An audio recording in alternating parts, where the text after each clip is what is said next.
Приятели, тръгвам да взема децата от училище, оттам ще се прибира да изчистя, да изготвя, че не съм изготвила на една закуска. Айде готово, сега ще се чуем какво да готвим и какво да пазарувам. Че кажех банкомат, изгубих.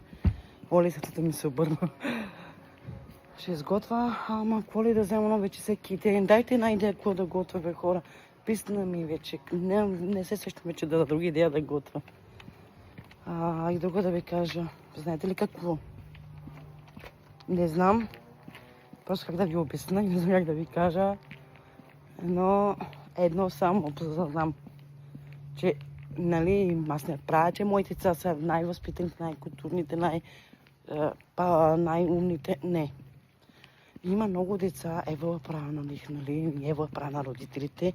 Не всеко едно дете така ще се държи добре с една чужда жена или с непознати хора, но има и деца, които са много възпитани.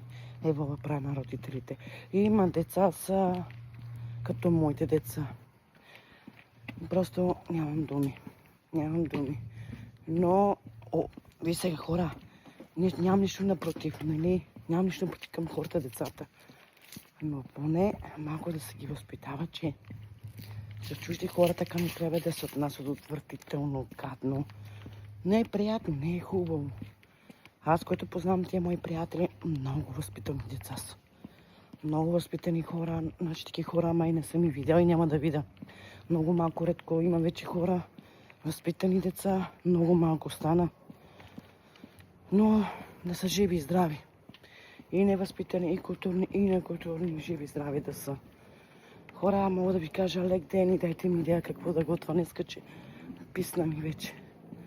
Идея ми дайте какво да готвя днеска. Защото едно и също не се... Не че едно също се е готвило, но по всеки ден едно и също. Ставаш, кафе, цигари, готвиш, деца караш, деца връщаш. Мале, ние жените сме като стомана. Само да имаме силни нерви да търпим и като луди да си вършим работата. Жена да си не е лесно. Мъжът си е мъжът. Той си взима на работа, отива си. Всичко му е окей. Сервираш, отсервираш. Огаждаш му. Не огаждаш му. Това е. Огаждаш. И накрая вика, ти какво прави цял ден? Какво правих? Ти хора ли си, сляп ли си? Сляп ли имаш на окото? Предели имаш? Не виждаш ли какво правих цял ден?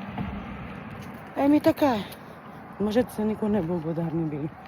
Колко и добро да правиш, все са неблагодарни. Хора, пожелавам ви лек ден.